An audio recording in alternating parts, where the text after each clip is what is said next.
I'm Poppy Tooker, and I've got the most exciting good news about Louisiana Eats. Louisiana Eats has received a Taste Award nomination in 3 categories: Best Food Program, Best Food Broadcast, and Best Food Podcast. It's a Listener's Choice Award, so it's up to you to please give us your vote. Just go to poppytooker.com, where you can click straight through to the voting for the 8th Annual Taste Awards. Voting ends on December the 20th, so don't wait, vote now. Thanks for your vote, and thanks for listening. Louisiana Eats is brought to you with major support from Zatarans, a New Orleans tradition since 1889, and by French Market Coffee, locally roasted in New Orleans for 125 years.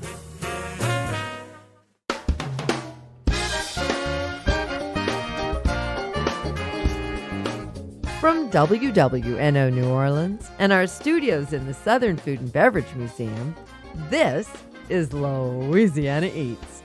I'm Poppy Tooker. Every December, Havana has been home to its very own jazz festival, one that few Americans have ever been able to experience due to the embargo between the two nations. In a stroke of incredible luck, I was able to accompany the Preservation Hall Jazz Band as they brought a taste of New Orleans jazz to last year's festival. For over 50 years, the Cuban nation has been completely cut off from America's developing music scene, but our visit changed all that. With diplomatic relations having just been restored on July 15, 2015, we were able to see old Havana before the inevitable encroachment of the 21st century Western world. So on this week's Louisiana Eats, I'm taking you all along on the ride of a lifetime as we dine in Paladares, visit organic farms, and of course, second line in the streets of Havana with the Preservation Hall Jazz Band. We're going to Cuba on this week's Louisiana Eats.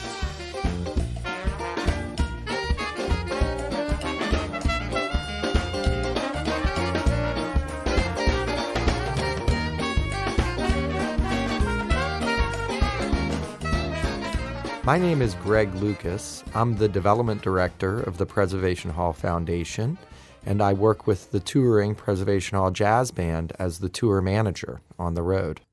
After an unforgettable 8 days and 7 nights accompanying Greg Lucas and the Preservation Hall Jazz Band on their landmark visit to Cuba, needless to say, Greg Lucas is my new best friend.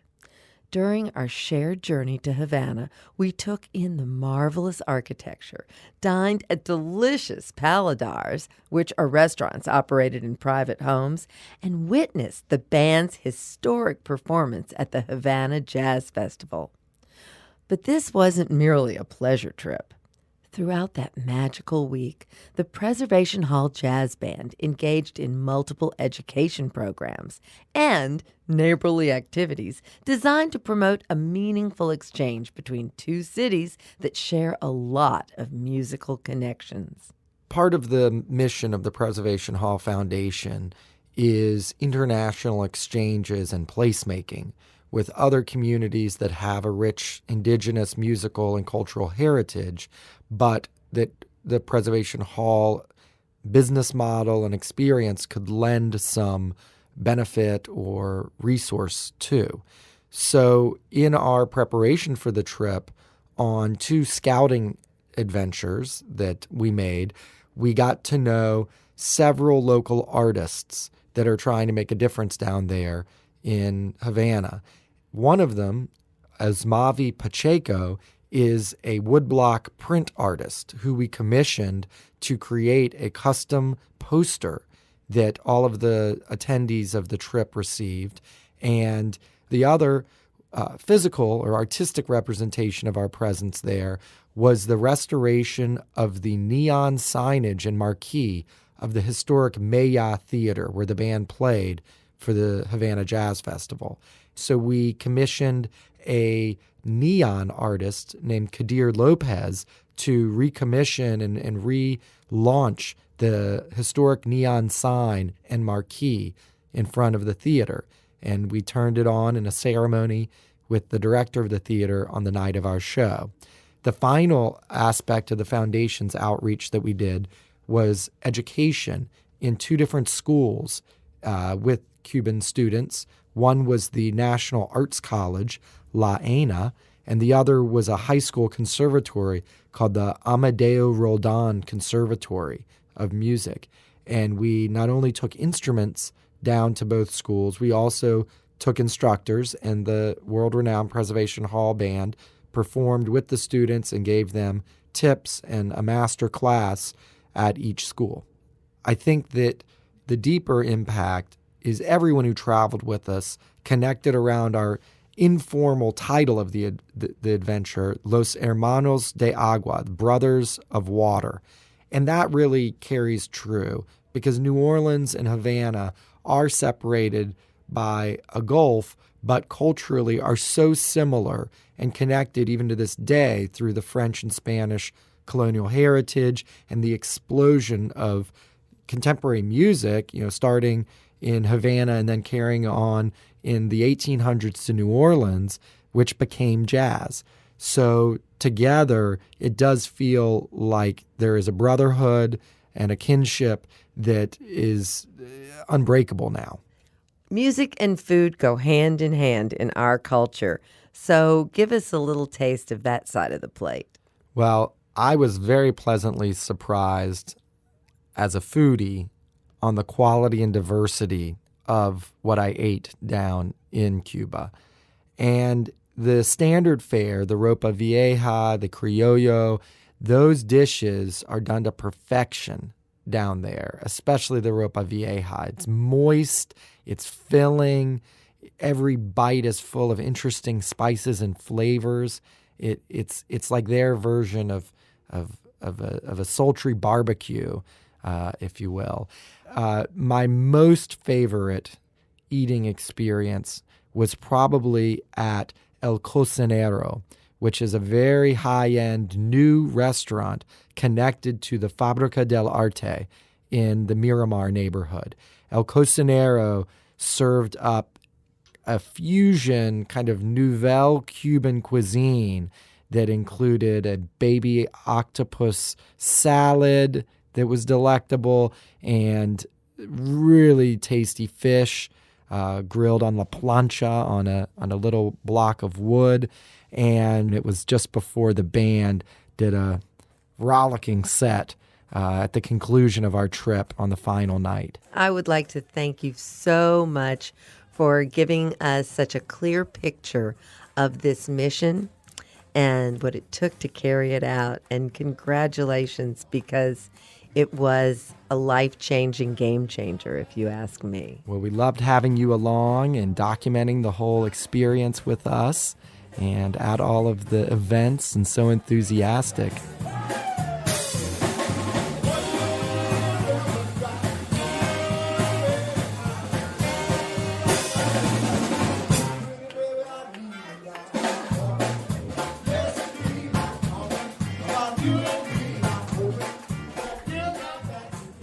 That's Greg Lucas, Development Director and Tour Manager of the Preservation Hall Jazz Band and Foundation.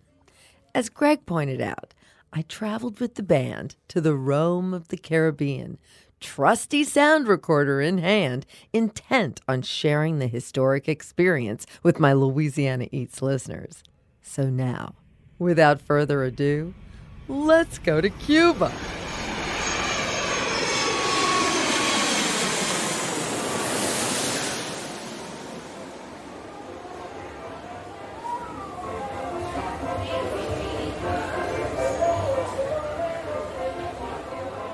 The evening we arrived in Havana, Peter Sanchez, co-founder of Cuba Tours and Travel, hosted our opening night dinner at Paladar San Cristobal.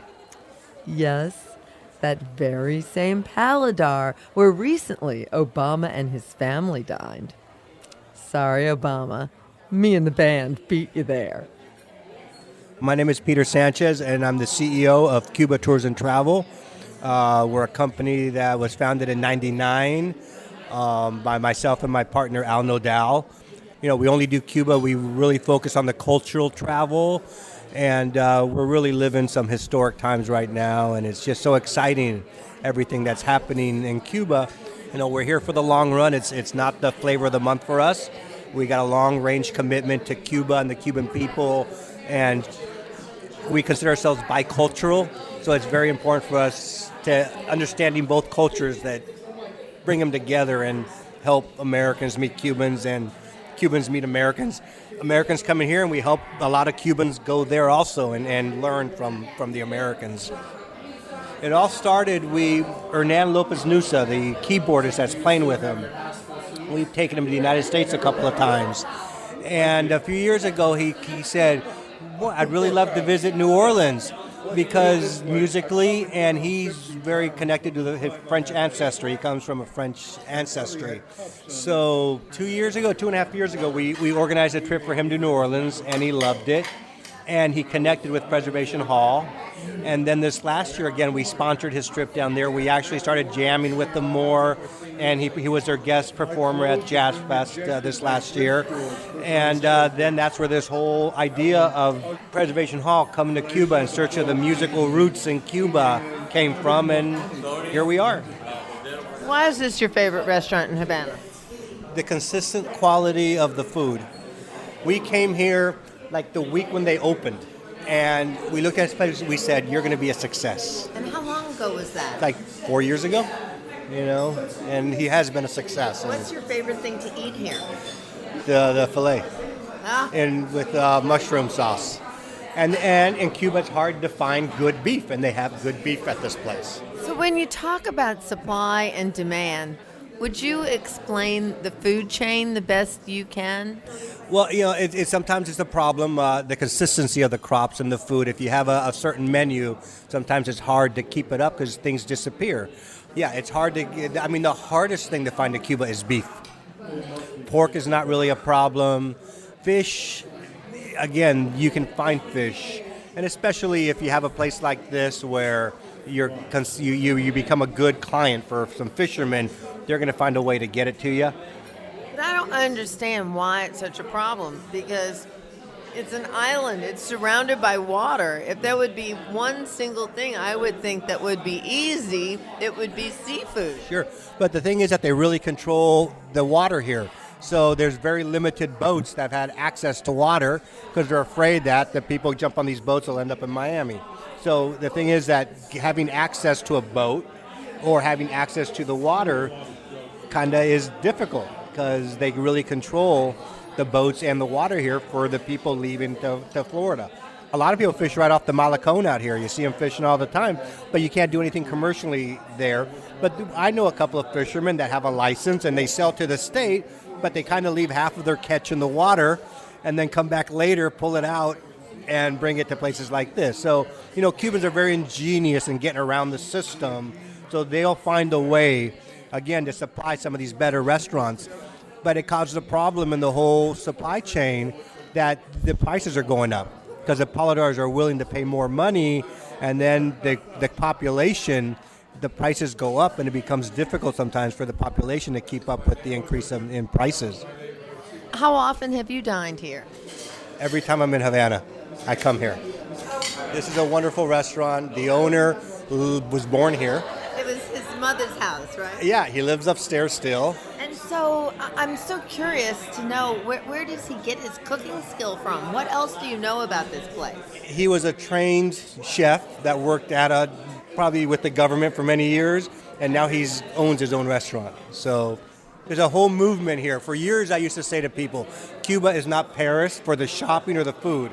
But now with this new movement of the private restaurants and the Paladars, it's kind of becoming a foodie type of destination where you do find really excellent restaurants because these owners are now owners of their own businesses. And if they do good, we'll keep coming. If they don't do good, we'll go someplace else. The state didn't really care about that, but they do care because it's their business.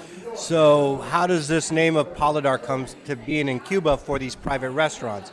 Basically, in 1994, when they legalized the restaurants here in Cuba where a person can own a private restaurant. And today, this is the best business a Cuban can have, is a good paladar like this gentleman here.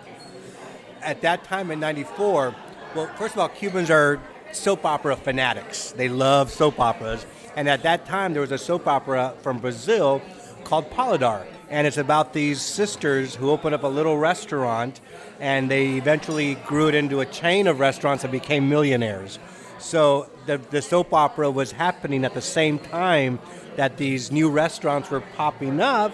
So everybody started to call them Paladars because of the soap opera. So hopefully some of these owners here someday will grow their businesses and also become millionaires. So How many of them do you think are operating in Havana right now? 300 at different levels. I mean, we're here at probably one of the nicer ones, but from restaurants like this down to cafeteria type things where you can get pizzas or sandwiches, there's 300-400 in Havana. There's about 2,000 of them in the country right now, private restaurants, which is, again, the best business right now that somebody could have in Cuba is a successful paladar. The challenge is supplying the place. That's why successful paladar owners in this country are my heroes, because restaurant business is not easy any place in the world, much less a place like here where it's difficult a lot of times to get the ingredients to keep the consistency of the food going. And again, that's why I love this place, because it has never failed me with consistency. Okay, hold on your glasses with your right hand and repeat after me what I'm saying. Do the same. Arriba! Arriba! Abajo! Abajo! Al centro! Al centro! And then you have it adentro! Adentro! One shot. Cheers.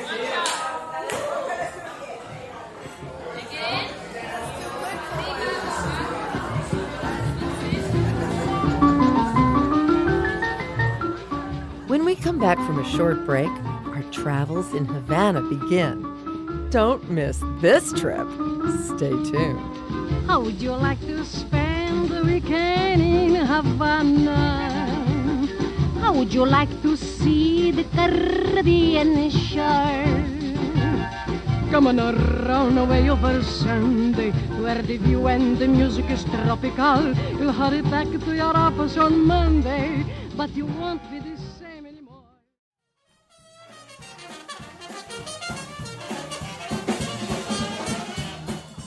I'm Poppy Tooker, and you're listening to Louisiana Eats, edible content for Louisiana food lovers.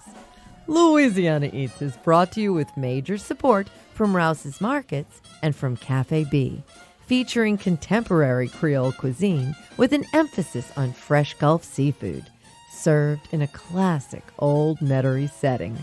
Lunch, dinner, Sunday brunch, and private events on Metairie Road.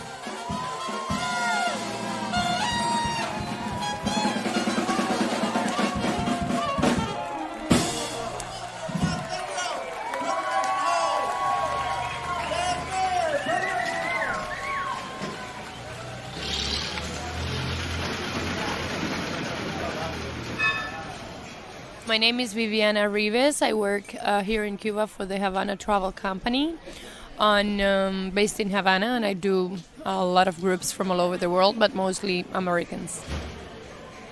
One of the incredible perks of traveling with the Preservation Hall Band was our tour guide, Viviana.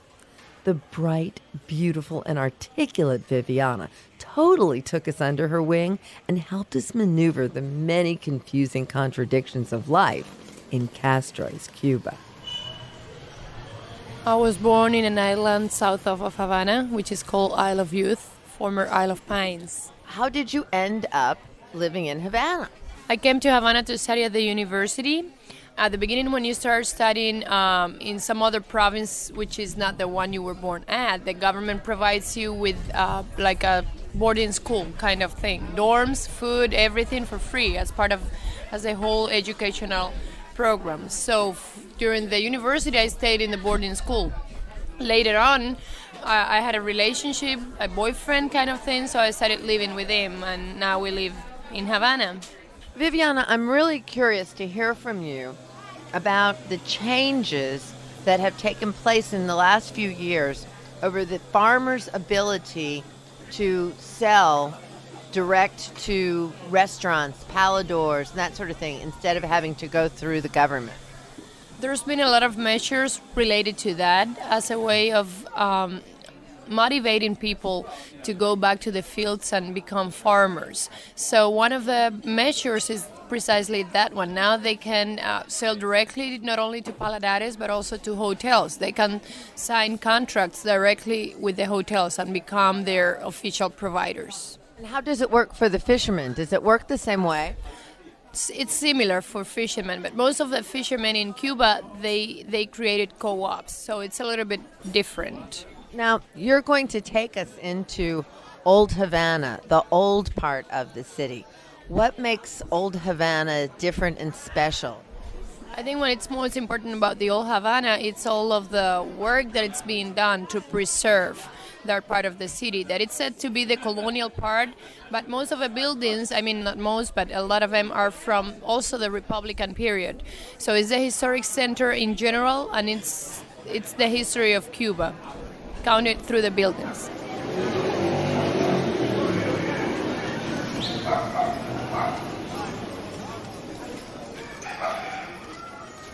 As we walk along the streets in Old Havana, there are food vendors. There are people selling from carts, selling all sorts of things, and even selling from trays and boxes, things I've never seen before. What are the things that these people are selling?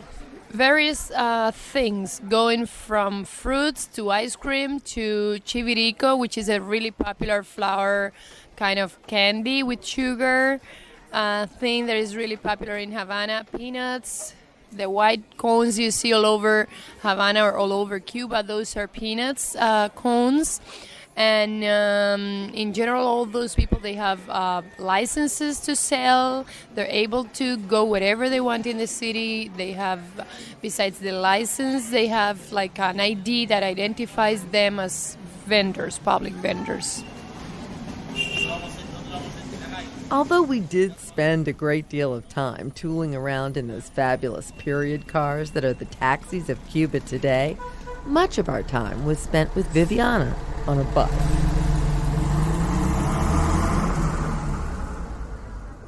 One of the initial things that Viviana wanted us to be aware of was the money system in Cuba. There is no taxation in Cuba. Government doesn't get money from taxes. They get money from everything and nothing at the same time, meaning that they have to redistribute for example, the main income source in Cuba nowadays is the exportation of services, like professionals going to other countries. Let's say doctors going to Brazil. Last year we sent 2,000 doctors to Brazil, and each doctor is paid $5,000. But that money comes directly to Cuba, and the doctors actually get 1,000, right? Compared to the salaries of other doctors living in Brazil, that's nothing. But compared to the salaries they had here, that's a fortune. So as a Cuban, if you get to the U.S. legally or illegally, doesn't matter, you get a lot of support from the government. You get the work permit in 3 months, you get your residence in a year, you get your citizenship in 4 or 5, something like that, years. You get help, Medicaid, and help to go to school and study English for 2 or 3 years for free or something like that. The thing is that compared to other Latinos, Cubans get a lot of privileges. If you want to leave Cuba, the country to go is the U.S. because you're gonna get help. So with the normalization of relationships, people are afraid of losing those privileges because that's what the Cuban government is advocating for. In the 90s, when we were in this very deep crisis with help from anybody, we were alone in the middle of the ocean. The way out of that economic crisis was tourism. So several hotels were built, like many of those you see around here. Cuba needed a way to get foreign currency into their economy, so a dual money system was established, cucs and pesos. The Canadians and Europeans, who have long been able to travel to Cuba, exchanged Canadian dollars and euros for coups. Here's how it works today with American dollars. No matter where you have money changed, the exchange rate is the same. $1.25 for 1 Cuban convertible peso, or coupe. Now, here's the catch. Foreigners can only spend coups, and Cubans can only spend pesos. The two currencies look remarkably the same, but coups are a bit more colorful. Street vendors and farmers market vendors are quite eager to give you change in pesos. The exchange rate in pesos for coups is more than 26 pesos for 1 coupe. Pretty tricky, huh? £1, 25. Hasta estaba en inglés. Oye, ¿qué es eso? Son un detector de metales, ¿qué es eso? What is this fruit? Mango. Mango. And this? Mandarina. Tangerine. 25 per pound. 25 So this is the farmers market. This is where you come to get all of the fruits, all of the vegetables, the fresh ones. What are the difference between all these tubers over here? Oh, big flavor! It's totally different. Carrots, yuca, malanga, similar to taro root, but taro root grows in the swampy area. This is regular land, regular dirt. Sweet potato. So the flavors are totally different. At the market, I spent my coups on a repurposed Havana Club rum pint bottle filled with something called Ricardo's Picante Afrodisiaco. El picante, la Viagra cubana. Viagra cubana, afrodisíaco. Hot pepper sauce. Ese sí está bueno y es afrodisíaco porque tiene picante con jengibre. Cuban food is remarkably bland, but their pepper sauce is anything but. Woo!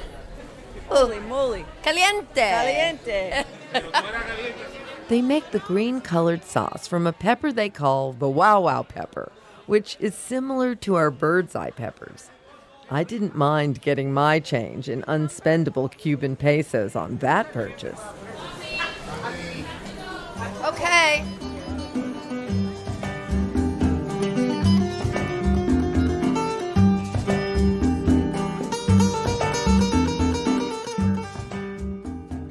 Our next stop was a historic chocolate shop in Old Havana. But then here in Havana, they have this small place, and they make candies. Then you can have a hot chocolate, a cold chocolate, and sometimes, most of the times, they have coffee. At some point, Belgium was importing a lot of chocolate from Cuba.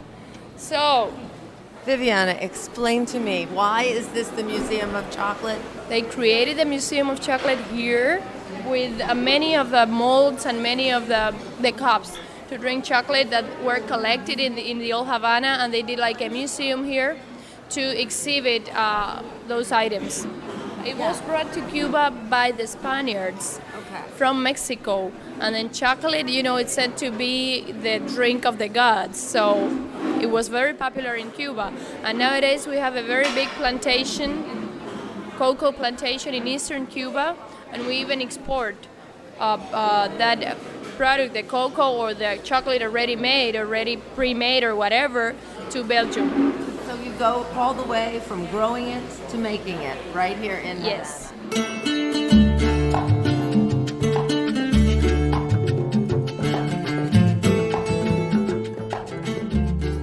What is more synonymous with Cuba than rum? Mojitos, anyone? Viviana led us into a rum emporium where we tasted and purchased some divine distillations that haven't ever been consumed stateside. Yet. We're gonna start talking here about rum. Do you like rum? Most common or most popular rum in Cuba before the revolution was the Bacardi.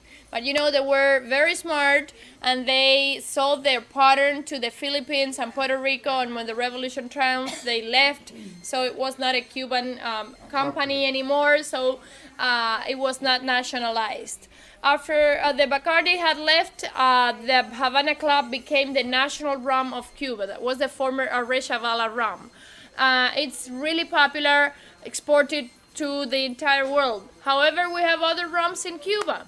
We have, for example, the Santiago de Cuba, we have the Caney, and those two are made in the former Bacardi factory with the same masters of rum, with the same barrels, the same raw materials, and then it's a really, really good rum that is not exported anywhere. So you find it only in Cuba. Now that you can bring back a cigar and rum, that'll be a very nice one to take because you won't find it anywhere else. Used to be a lot, but now it's for internal domestic consumption only, so it's much less. We closed like 40 sugar mills during the 90s because the production was not that big anymore. Yeah, because at one time you all were exporting. It was sugar cane, everything related to sugar cane export. That was the number one stance of the Cuban economy. Not anymore. So here we're gonna do a little tasting. This one in particular is my favorite. It's Legendario, around 7 years aged. So go ahead, have a sip, and I'll be back here.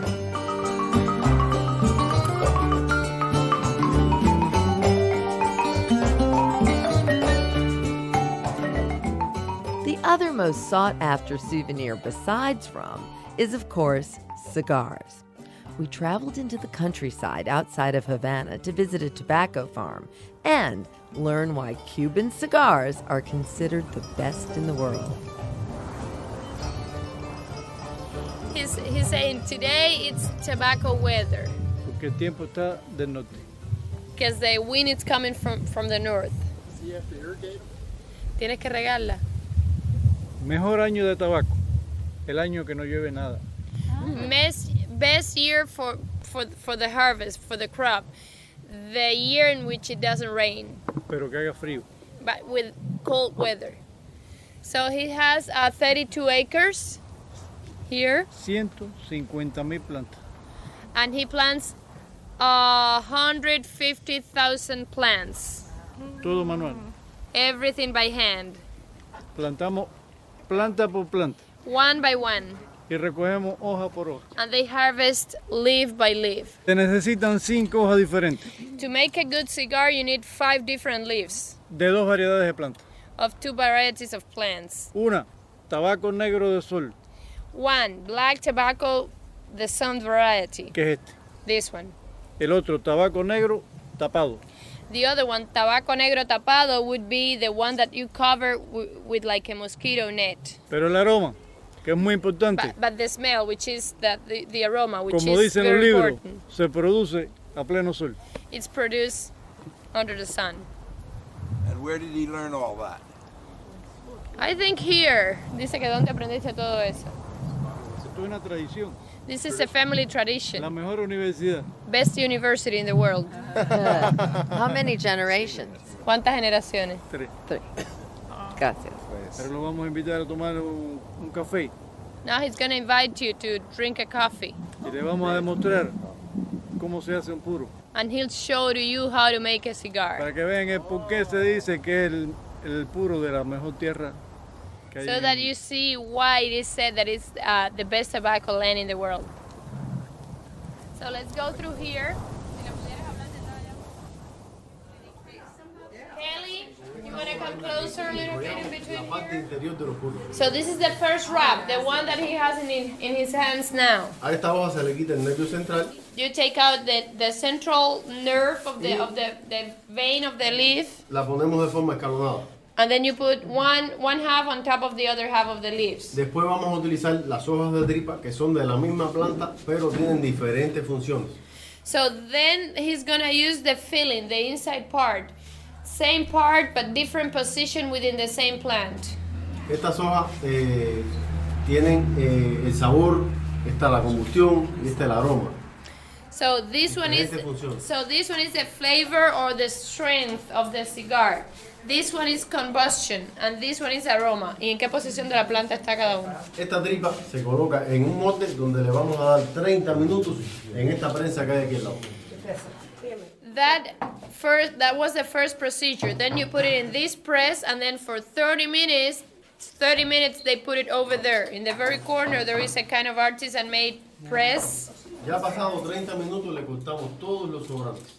After 30 minutes, they cut all what is left, what is out of the mold. Y le damos media vuelta a cada uno.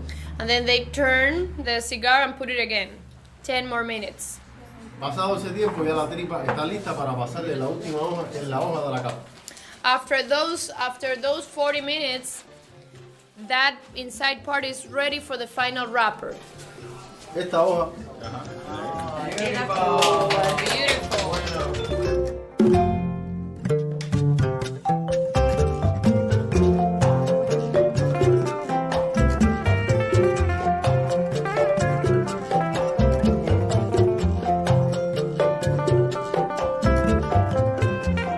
As you can imagine, we'd worked up quite a hunger. Our meal in a countryside Paladar, located on an organic farm, was by far one of the most memorable and delicious. Interestingly, most Cuban food is organically grown. Why? Because they haven't had access to the chemicals and pesticides that have polluted our American agriculture. We were greeted by Mrs. Garcia, the beautiful blonde and very pregnant farmer's daughter who had prepared our lunch. Mi nombre es Rebecca Garcia y acá estamos en la finca ecológica del Paraiso. Esta es la primera finca orgánica en Viñales. So she just said they've been 5 years with the condition, with the classification of national excellency, because everything is organic. Organic. All organic here. Yes. What are some of the foods that you cook? Bueno, acá hacemos el cerdo. So pork, lamb, chicken, rice and beans, a lot of vegetables like squash, like yuca, like sweet potatoes, goat also, all kinds of things, but all made with charcoal, vegetable charcoal, cooked with the vegetable charcoal ovens, kind of. Yes, very rustic and beautiful. What was your motivation in doing this? ¿Qué te motivó a empezar este tipo de finca? Bueno, en sí fue mi papá. My dad is the owner and the starter of everything. She runs the food business after people started to come here looking for food, but he was the one that created the whole idea. Así que aquí está. I asked if I could meet her daddy, the farmer. So she took me around to the outdoor kitchen to meet him. Third world kitchen conditions prevailed as chickens were slaughtered and roasted over open fires and dogs roamed free in the muddy yard. Hola. Hola. I would like to know what motivated you to begin farming organically. This place right here, it's 204 meters above the sea level. And to be able to grow things here, they had to do a lot of terraces. So the best way to produce here, it's doing it in an organic way. Esta finca es excelencia nacional en Cuba. The farm is National Excellency. That's a kind of title awarded to farms in Cuba by national institutions like the Ministry of Agriculture, for example. Hacemos producir todo el año. They do rotations all year round. Una de las cosas que me motivó So that organic kind of producing was what motivated him. That's the way it used to be before. So he's like taking back those traditions of not using machines but animals. How long has your family been farming? ¿Por cuánto tiempo su familia ha estado en la agricultura? No, yo siempre he estado en la agricultura. Since he was born, always. Lo que nos dedicábamos a otro tipo de cultivo. But they would do other kind of crops and harvesting. Hoy reconozco que la agricultura orgánica es lo máximo en el mundo. Now he recognizes that organic agriculture is the best thing in the world. Well, the food is very delicious. And so your daughter is that delicious cook. Is this old family food? Is it food that she has created? Where do the recipes come from? La comida era deliciosa y su hija es la que cocina, su hija es la que creó estos platos. ¿De dónde vienen las recetas? No, esa parte de So his daughter runs all the kitchen thing, all the food thing. But I think it's all traditional food from the Cuban countryside. How long have people been coming to your restaurant here? ¿Cuánto tiempo llevan las personas viniendo a su restaurante aquí? Bueno, esta finca After the hurricanes, Gustav, Ike, and Paloma in 2008, the farm was devastated. y más o menos así están entre 3 years ago, they started to recover. Does the state officially recognize organic or... El Estado reconoce lo orgánico oficialmente. Sí, ejemplo, yo tengo... Yeah, the state does it, and actually he's given more land for what he's doing. And then he has contracts with the state to provide food to the senior care center and the maternity home. Also, they have contract, and he's the one that provides the food directly to them. And also, a lot of houses who have rooms for rent in Viñales, they buy directly from him. Is it very difficult to farm organically here? ¿Es difícil producir orgánico? No, yo pienso que no, que lo que hay que tener es deseo de hacer las cosas. You only need to have the will to do it.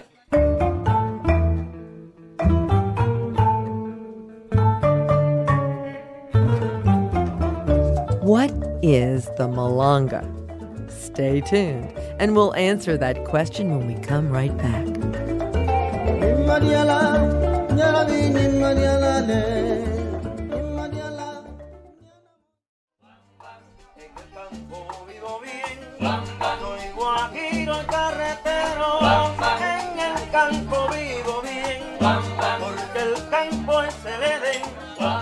I'm Poppy Tooker, and you're listening to Louisiana Eats, edible content for Louisiana food lovers. Louisiana Eats is brought to you with major support from Popeye's Louisiana Kitchen, Zatarain's, and from French Market Coffee. French Market Coffee's premium blend beans are locally slow roasted in small batches, creating a coffee that can only be called New Orleans bold.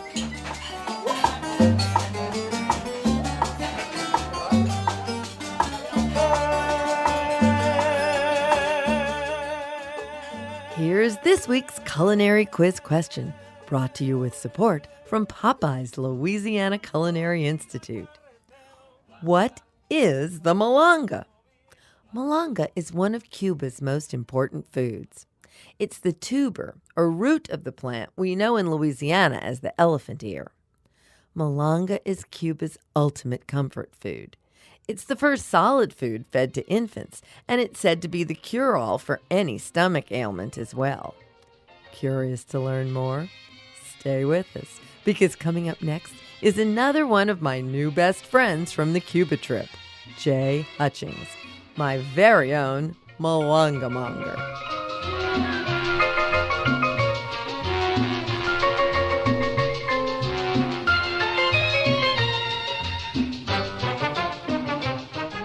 Almost immediately upon arriving in Havana, I met Jay Hutchings and his wife, Rebecca. Jay was completely obsessed with something I'd never heard of before, the malanga. What we're making is a local traditional dish called Malanga Fritters. And we've been searching for the correct way to do this entire trip. And what we found, because this grows in New Orleans and no one eats it, right? So it's the elephant ear in New Orleans. So we're going to take this home and create a cultural revolution of our own. So what you do is you take malanga and you boil it in water to make it soft. It's like a potato, so yeah, it'll probably take 10 to 15 minutes to soften the way a potato I'm going to would. say we're going to blanch this. That's a term? All right. So we're going to blanch our malanga. And then what you do is you grate the malanga and then you ball it into little balls. And you take an oil and then you mix with the malanga. So we got a little ginger. We got a little bit of onion. We got cucumber for a garnish. I don't think that's a cucumber. No, it's not. But she said that was the secret ingredient. That's what's going to make our Malanga fritters the best in the Western Hemisphere. Let's clear that secret ingredient. Yeah. After our return from Cuba, Jay and Rebecca invited me to their garden district home, where he's currently propagating the malanga in his own backyard. Jay, I am so excited. You know, one day you have a dream, and then you get your dream realized. Which one of these Malangas are we eating tonight, Jay? Well, it's actually, I have one that's planted up here that I got from the local Latin American market here in town. And the ones that are used in Latin American cooking, there's two different varieties. There's one that's a swampy Malanga, and there's one that's a dryland Malanga. We'll be eating the dryland Malanga tonight. There we go. We got a nice tuber. I guess it's almost like digging up a potato in some Exactly, ways. and potatoes are very similar. They're very starchy, but the Malanga has a lot better nutritional value. I believe that for like a third of a cup of Malanga, it's about 70 calories as compared to a potato, which is about 40 calories. But it has a lot of fiber, 3 grams of fiber as opposed to a gram for a potato. And a potato has about a gram of protein, and so does Malanga. It's also rich in a lot of micronutrients, particularly potassium, which is often used for patients to offset if they have high blood pressure and those sorts of things. So it's a high potassium food. That also means that people that should not have high potassium food should probably stay away from it as well. Well, speaking of staying away from it, I did hear that there are some elephant ears that are poison. What are the rules with this? What I would suggest is that you go to a market and buy your Malanga, and you can plant half and eat half, and then you know that you're eating a variety that is edible and without any problems.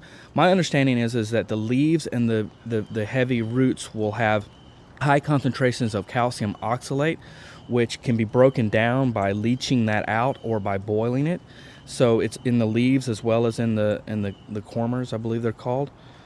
So you can get around the trouble. Kind of what happens is if you eat it when it's not properly prepared, it'll taste like you're eating little blades.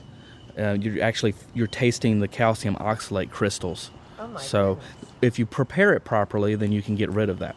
Well, can we prepare some properly? Let's do it.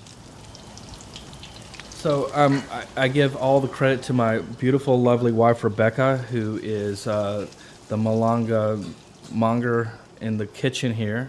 What she did was take the Malanga and finally grate it and mixed it with scallions and, was it parsley? Onions, scallions, cilantro, apple cider vinegar, lime juice, eggs. What was the secret ingredient? Crystal hot sauce. Yeah. Of course it was. Well, something tells me deep in my heart it's going to be better than anything we tasted in Havana. Well. Wow. Yep. Yeah. Wow. Really, yeah, way better than anything we had So, in Havana. this is a little labor intensive. How long does it take from start to finish? Well, thankfully I have a Cuisinart, so it's not so bad. And really, it's just you have to let it sit overnight so that it's not tough. But I would say maybe an hour of prep work, and then you just do this at the table and put them on the table as they're hot and serve it with lime and a little bit of crystal hot sauce, and it's ready to go.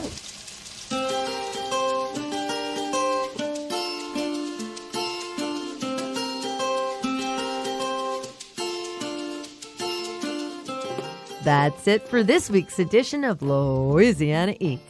Edible content for Louisiana food lovers. On Thursday, January 12th, Louisiana Eats is teaming up with French Market Coffee for the first in a series of celebrity chef dinners to benefit the Southern Food and Beverage Museum. Join us for an evening of fun and fine dining as Brennan's executive chef, Slade Rushing, prepares a 3-course meal with wines paired by Bin 428. To see the menu and buy tickets, visit my website, poppytooker.com. Have you missed an episode of Louisiana Eats? Hear today's show or catch up on previous editions anytime online at itsneworleans.com, where you can also subscribe to the podcast and take us with you wherever you go. Louisiana Eats is made possible with major support from Popeye's Louisiana Kitchen, Zatarain's, French Market Coffee, and Rouse's Markets. Additional support for Louisiana Eats is provided by the Shreveport Bossier Convention and Tourist Bureau and from Dickie Brennan Steakhouse, a local New Orleans steakhouse serving prime beef in New Orleans, French Quarter. Original theme music by Johnny Sketch and the Dirty Notes. Big thanks to producers Joe Schreiner, Sarah Holtz, and Reggie Morris. Come visit us anytime in our Louisiana Eats studios at the Southern Food and Beverage Museum. I'm Poppy Tooker. Louisiana Eats is a production of WWNO and the University of New Orleans.